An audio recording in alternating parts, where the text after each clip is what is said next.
먼저 이종건 법무부인 이후 대표 변호사께서 벤처금융 관련 최근 주요 쟁점에 대해 발표하는 시간을 갖도록 하겠습니다. 이 변호사님 단상으로 나와주십시오. 법무부 이후에 이종건 변호사입니다. 반갑습니다. 뜻깊은 포럼 자리에 초대해 주셔서 진심으로 감사드립니다. 오늘 제가 다룰 주제는 벤처금융 관련한 최근 주요 쟁점들입니다. 몇 가지는 조금 지나간 이슈도 있을 수도 있고 몇 가지는 아마 요즘에 많이 논의되고 있거나 논의되지 않음에도 불구하고 앞으로 저희가 조금 관심 있게 보아야 될 주제가 아닌가 생각이 듭니다. 그래서 오늘 중점적으로 말씀드리고자 하는 내용은 크게 5가지를 뽑아봤는데 제가 중점적으로 말씀드리고자 하는 내용은 1번하고 2번 정도일 것 같습니다. 특히 1번 같은 경우는 일단 자세히 설명을 드리겠지만은 작년 11월경에 서울 고등법원에서 판례가 하나 나왔습니다. 근데 이 판례가 제가 생각하기에는 우리나라 지금까지 수십 년간 이어온 벤처 금융업계의 투자 계약 관행을 전부 다 바꿀 수 있는 판례입니다. 근데 아직 이게 최종 확정은 아니고 지금 대법원에서 지금 심리 진행 중에 있습니다. 그럼에도 불구하고 작년 11월에 이 판례가 나왔을 때 법원에서 이례적으로 보도 자료를 냈었습니다. 그만큼 뜻깊게 본 판례 사안이고 앞으로 최종 결정은 어떻게 될지 모릅니다. 그렇지만은 그 결론을 불문하고 아마 제가 생각하기에는 계약서의 방향을 약간 바꿔야 되지 않을까라는 생각이 있어서 그걸 공유드리고자 첫 번째 주제를 뽑아봤고요. 두 번째는 이것도 작년 말에 증발공 개정이 있었습니다. 근데 이것도 약간 이거는 오해 때문에 시장에서 오해를 하는 기업들이 조금 생겨나면서 아마 이거를 명확하게 조금 바로잡고자 상향 피싱에 관한 이야기를 잠깐 언급드리고자 두 번째 주제를 뽑아봤고요. 그리고 세 번째, 초기 창업자 자금 조달 다양화하는 거는 아마 다들 잘 아시리라 생각됩니다. 중기부에서 적극적으로 추진해서 벤처법 개정을 통해서 조건부 지분 투자라는 세이프 개념을 도입을 했습니다. 그 이후에 전개되는 경향들에 관해서 잠깐 말씀을 드리고자 하고요. 그리고 네 번째 주제도 아마 몇 번 다루셨던 내용이기도 한데 중기부에서 작년에 마찬가지로 보도자료를 냈었습니다. 그다음에 참투사가 SPC를 활용해서 펀드를 만드는 구조에 관해서 적극적으로 도입하겠다고 보도자료를 냈었고 그 내용을 잠깐 언급드리고자 합니다. 5번 주제는 중첩되는 주제가 있어서 따로 말씀은 안 드리고 ESG 관련해가지고는 아마 제가 느끼기에는 작년 정도부터 최근 앵커 출자자들이 출자를 함에 있어서 하나의 지표로 ESG를 관련된 내용들을 요구를 하기 시작을 했습니다. 약간 이 ESG에 관련 내용들이 대체 투자, 특히 이제 벤처금융 영역까지 내려온 게 아마 최근이 아닌가 생각이 듭니다. 이제 ESG에 관한 대응을 하는데 사실은 각 GP 입장에서는 어느 한 GP가 책임지고 하기에는 약간 부담스러운 내용이고 그러니까 업계 전체에 약간 공공지적 성격이 있는 좀 주제가 아닐까 생각이 됩니다. 이걸 잠깐 뽑았던 이유는 작년 말에 정부에서도 관계부처 합동으로 K-ESG 가이드라인이라는 걸 대표를 했습니다. 그러니까 중소기업, 중견기업도 ESG 관련 대응을 해야 되는데 사실 그와 관련 대응과 관련해서 중소기업, 어느 중견기업 하나가 이걸 대기업처럼 대응하기에는 조금 벅차고 그렇다라고 해서 전체 이제 공급망치 안에서 대기업들조차도 납품하는 중소 중견기업들에게 어떤 ESG 관련 요구사항들은 계속 발생하고 있고 이런 것들이 전체적으로 벤처금융 업계에도 영향을 미치게 되는 출발점이 되지 않았나라는 생각이 듭니다. 그래서 ESG는 이제 그 정도로 잠깐 언급만 드리고요. 1번하고 2번 주제를 중심으로 해서 한번 말씀을 드려보도록 하겠습니다. 1페이지에 한번 잠깐 봐주시면 좋을 것 같습니다. 제가 글로 설명이 되어 있어서 제가 사실관계만 잠깐 말씀을 드리고 주요 쟁점들을 조금 언급을 드리겠습니다. 사실 여러분들 다 잘 아시는 것처럼 저희 벤처금융 포함한 다른 일반적인 투자계약서에 투자자가 기업이나 이해관계인들로 하여금 일정 사항의 의무사항들을 부과를 합니다. 가장 대표적인 게 투자 이후에 일정 경영활동에 대해서 사전에 서면 동의를 받도록 하는 조항이 일반적으로 사용이 됩니다. 이게 수십 년간 그래왔고 이 계약서의 이 조항의 유효성과 관련해 가지고는 논란이 없이 지금까지 쭉 어떻게 보면은 판례상으로는 인정을 받아왔습니다. 그리고 기업들이 투자자와의 관계에서 가장 많은 위반 사례 중에 하나가 어떻게 보면 지수가 부장 위반과 더불어서 사전 서면 동의권 위반이라고 생각이 듭니다. 그래서 이 조항이 어떤 기업들과 관계에서 어떤 경유형 이후에 어떤 투자자, 에코티를 가진 자로서의 의사표명의 주요 수단이 되게 되는데 이 계약서 조항과 관련해서 문제가 발생한 게 이 판례입니다. 그러니까 케이스를 잠깐 보면은 그 기업 어떤 A라는 기업이 사실 이제 저희 펀드는 아니었습니다. A라는 기업이 B라는 기업에 투자를 하고 나서 B라는 기업이 A라는 기업의 사전 서면 동의를 받지 않고서 증자를 2번을 단행을 합니다. 한 1년여 기간 동안. 명백히 사실 계약서 위반이거든요. 그러니까 이 계약서에는 우리 투자 단가보다 낮은 단가로 에쿼티 주식 발행을 하거나 주식 연계형 사채를 발행할 경우에는 반드시 투자자의 사전 서면 동의를 받도록 하는 조항이었는데 이 조항을 2번이나 위반해서 자금 조달 행위를 한 겁니다.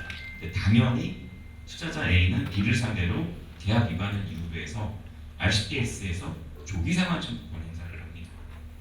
이 계약서 약간 특이한 거는 일정 기간 그러니까 상환 청구 기간이 도래하지 않았음에도 불구하고 계약 위반이 있는 경우에 조기 상환 청구권을 탈취할 수 있도록 계약서 조항이 있었고 그 조항에는 상환 이익 범위 내에서 상환하라는 그런 내용은 계약서에는 없었습니다. 어쨌거나 A라는 기업은 B를 상대로 상환 청구권 주장을 하게 되고 1심에서는 전부 승소를 합니다. A 기업이. 근데 문제는 이 B라는 기업이 사실은 상환 이익이 없었어요. 그러니까 상환 이익이라는 게 전년도 승인된 재무집도 기준으로 해서 순자산에서 자본금 빼고 법정준비금 빼고 그다음에 당이 적립한 이익준비금 빼고 상법 시행령이 정한 20년 이익을 빼면은 상환 이익이 딱 나옵니다. 상환 주식이라는 거는 개념의 출발점부터 무조건 상환 이익 범위 내에서 상환의 의무를 부담하는 주식입니다. 어떻게 보면은 상환 이익이 없었으니까 1심에서 상환 이익이 없으니까 퇴소해야 된다 이럴 수도 있는데 사실 조기 상환 청구권 내용에 상환 이익 불문하고 상환하는 취지의 내용이 담겨 있으면서 원심 법원에서는 그걸 그대로 인정을 해주게 됩니다. 이게 고등법원에 가서 고등법원에 가서는 B라는 기업이 지금 회사에 주장되는 빨간색 부분을 보시면은 주주평등의 원칙과 그러니까 상환 이익 범위 내에서 상환된다는 그 주장을 두 가지를 같이 주장을 합니다. 물론 지역적으로는 이 주장 말고도 되게 많은 주장들이 있어요. 근데 크게 저희가 관심 있게 보아야 될 부분은 주주평등의 원칙입니다. 사실 만약에 이 케이스가 상환 이익 범위 내에서 상환을 해야 되는데 상환 주식의 개념 자체가 그러한 거니까 근데 상환 이익이 없으니 원고 패소 이러면 사실 저희 업계에 미치는 파장은 적었을 사건이에요. 근데 피고가 주주평등의 원칙이라는 걸 주장하면서 이 계약서 조항을 문제 삼습니다. 사전 서면 동의권이라는 것 이거는 인정할 수 없다. 회사가 왜 특정 주주에게만 사전에 서면 동의를 할 수 있는 권한을 주느냐 그런 주식은 주주평등의 원칙에 반해서 무효라는 주장을 합니다. 일면 타당성이 있을 수 있어요. 그리고 고등법원은 그 선택을 합니다. 이러한 내용의 주장은 투자자로 하여금 무조건적인 투자금의 회수를 보장하는 절대적 기능을 하기 때문에 이러한 계약 조항은 상법에 반해서 무효라는 취지의 판단을 하게 됩니다. 이제 그 내용이 2페이지 이하 내용에 쭉 나옵니다. 네, 그러면서 이제 2페이지 맨 하단 보면은 어떤 판례를 하나 인용을 해요. 두 번째 단락을 보시면은 제가 주어를 조금 노란색으로 마킹을 해놨는데 회사가 일부 주주에게만 우월적 권리나 이익을 부여하기 위한 약정은 특별한 사정이 없는 한 무효이고 사실 근데 이 내용은 아주 옛날 과거부터 있던 내용입니다. 사실 지금 이것도 2018년도 판례로 나오지만은 이와 유사한 취지의 판례는 옛날부터 있었어요. 근데 이 케이스를 근데 자세히 들여다보면은 지금 우리 내용하고 조금 다르기는 하거든요. 우리는 계약서에 특정 주주에게 하나의 어떤 그 에코티를 받으면서 계약 위반에 대한 책임을 지는 형태로 간 거였고 이거는 사실 찍기 사례였어요. 자본시장에서 상장사들에서 가끔 이제 불건전한 상장사들에서 많이 일어났던 어떤 특정 투자자가 자금 예를 들어 50억을 투자를 하고 무조건 한 달 또는 2달 이내에 나는 100억을 무조건 받아갈 거야. 근데 그런 취지의 내용이 있어요. 사실은 이것과 어떤 신뢰관계에 대해서 약속을 했는데 어떤 계약을 위반한 거를 동일하게 평가할 수 있을지는 모르겠습니다. 그런데 평가의 문제니까. 어쨌거나 내용상으로 보면은 회사가 이제 주주들끼리 특정 주주가 특정 주주에게 어떤 약속을 해주는 건 관계는 없어요. 근데 그게 이 판례 뒷부분에도 나옵니다. 근데 이 판례를 인용하면서 회사가 특정 주주에게만 약속을 우월적 지위를 부여하는 것은 무효라는 취지의 근거에서 우리 독립권 조항에 대해서 무효라는 3법에 반해서 무효라는 판단을 하게 됩니다. 이제 그게 3페이지 이하 내용이 있어요. 이렇게 되면 사실 저희는 이제는 이제 업계의 저희 거의 대부분의 계약서가 투자자와 기업 간의 관계에서 이 기업이 일정 경영 활동에 관해서 투자자의 동의권을 받도록 하는 조항은 지금 여전히 사용되고 있기 때문에 그 조항이 이제 효력이 없어지게 되면 사실 이제 우리 입장, 투자자 입장에서는 이걸 이제 어떻게 방어적으로 보완해야 될까라는 고민을 할 수밖에 없게 됩니다. 사실 지금 이 자리에서 이 판례의 당부를 논하는 건 사실 옳지는 않을 것 같고요. 그러니까 결론이 이러하게 고등법원에서 났고 우리가 최근의 경향으로서는 이제 대법원에서 판단이 나오는 기간이 얼마 남지 않았다라고 생각이 듭니다. 사실 이제 3월달이 제가 기억하기로 3월 17일이 그러니까 대법원에서는 이게 이유가 없이 그냥 고등법원이 맞으면은 심리불송 기각이라는 걸 합니다. 근데 그 기간을 도과를 했어요. 근데 그 의미는 이거는 중대한 사안이고 몽피고의 주장을 판단을 하겠다는 입장이고 이제 그 결과가 조만간에 나올 거라 생각이 듭니다. 그래서 저희는 이제 그걸 가장 관심 있게 보아야 되고 만약에 결론이 고등법원의 결과대로 간다라고 하면은 저희는 무조건 계약서는 다 갖고야 됩니다. 이건 100%고 만약에 그렇지 않고 대법원에서 결론을 달리해서 어떤 이유를 냈다라고 하면은 그 이유에 맞춰서 저희가 다시 한번 고민을 하는데 그렇다 하더라도 사실 이 쟁점을 이제 무시할 수는 없다라고 생각이 듭니다. 그러면 우리가 이제 어떻게 대응을 해 나갈 거라는 문제에 대한 고민이 남는다라고 생각이 듭니다. 근데 그 힌트는 사실 이 판례 안에도 사실은 있다라고 보여요. 중간에 잠깐 보시면 3페이지 맨 마지막에 노란색 마킹을 한 부분을 보면은 사실 고등법원에서도 재판부에서 많은 고민을 한 내용이 나와요. 저희가 조금 한번 같이 보시면은 나아가 이 부분 맨 마지막 단락을 보시면은 투자 활성화라는 측면에서 볼 때 원고와 같이 재무 상태가 좋지 못한 회사, 예를 들면 스타트업이나 벤처에 투자하는 투자자에게 투자금의 회수를 담보하기 위한 안정장치가 어느 정도 필요한 측면도 있고 우리 상법상 그러한 안정장치가 충분하지 못하다는 지적도 있다. 이러한 현실에서 이런 계약을 통해서 투자자에게 일단 주주에게 부여되는 통상적인 권리 외에 추가적인 권리를 부여하는 것이 금지할 경우에는 투자 이축을 가져올 우려가 있다는 것도 알겠다라는 표현을 합니다. 아직 걱정은 해줘요. 그렇지만 결론은 이러한 문제는 노란색 보시면은 주주간 합의로 풀어요. 그러니까 회사가 특정 주주에게 약속하는 형태를 가지 말라는 주제의 어떤 이유를 밝힙니다. 이대로라면은 다음 페이지 한번 보시면은 페이지가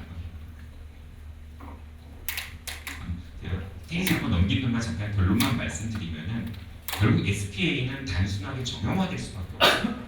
회사와의 관계에서는 특정한 약속을 다른 주주에 비해서 받는 거는 무효일 가능성이라는 게 항상 내포되어 있다라고 하면은 결국은 이해관계의 책임을 강화하는 형태로밖에 계약서를 바꿀 수 없게 됩니다. 주주간 합의서의 중요성이 그만큼 커지게 되고 우리가 기존에 사전 서면 예를 들자면은 사전 서면 동의권으로 넣었던 조항들 예를 들어 증자나 감자 특히 이제 우리 투자 단가보다 낮은 증자의 경우에는 우리 지분율에 많은 영향을 미치기 때문에 어떤 컨트롤하는 것은 필요할 거라 생각이 듭니다. 기존에는 회사가 약속을 해줬는데 그거를 이제 강제하지 못한다라고 하면은 결국은 주주간 합의를 통해서 이 안건을 증자 같은 경우는 통상적으로 제3자 배정 유증은 이사회 안건입니다. 근데 결국은 주총 안건으로 정관 개정이나 규정 개정을 통해서 주총 사항을 올리고 창업자에게 이러한 주총에서 우리가 지정하는 방향으로 의결권을 행사하도록 의결권 구속 약정을 강화하는 방향으로 계약서 수정이 이루어질 수밖에 없다고 생각이 듭니다. 결론적으로는 보팅 어그리먼트가 강화되는 형태로 주주간합의서의 수정이 이루어지게 될 거고, 한편으로는 우려되는 점은 그동안 우리 벤처금융에서 여러 노력들을 통해서 이해관계의 책임을 한편으로는 또 경감하는 방향으로 노력을 해왔습니다. 이 역효과로 오히려 사실은 이해관계의 책임이 강화되는 방향으로 이게 바뀔 수도 있다는 것도 저희가 우려스럽게 바라봐야 될 점이 아닌가라고 생각이 듭니다. 그런 관점에서 이 판례의 기초에서 앞으로의 투자에 대한 방향을 조금 저희 입장에서 벤처금융 입장에서는 업계에 관해서 고민해 볼 수밖에 없는 대목이라고 생각이 됩니다. 그래서 이 판례 변화를 한번 관심 있게 봐주시고요. 두 번째 주제는 이거는 업계 오해 때문에 말씀을 드리고자 했던 건데, 사실 작년에 증발품 개정을 통해서 보도자를 상향 리픽싱 허용했다라는 거는 전환사채의 경우에 상호 발행의 경우에 시가가 떨어졌을 때 다시 시가가 올라가면은 의무적으로 전환가를 올리는 조항이 과거에는 없었습니다. 근데 그걸 이제 넣은 거예요. 전환사채의 경우에.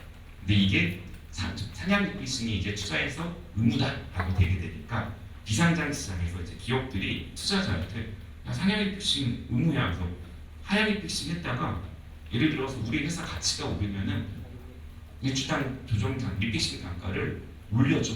근데 이런 주장을 실제 해왔어요. 특히 이제 매출이나 영업이익 관련 리픽싱이 있으면은 매출 영업이익이 어느 정도 수준에 미달해서 하향 리픽싱 됐다가 우리 어느 이상 되면은 이제 해줘.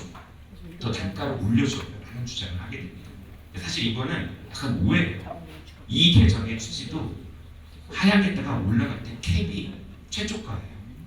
당연히 그럴 수밖에 없는 게 투자의 본질이 기업의 가치가 올라가면은 그 이익을 향유하는 게 투자자의 어떤 이익, 투자자는 그걸 목적으로 투자를 하는데 잘 됐으니까 투자 단가를 올려서 그걸 조정해줘라는 게 일반적으로 투자에 허용되는 어렵다고 생각이 듭니다.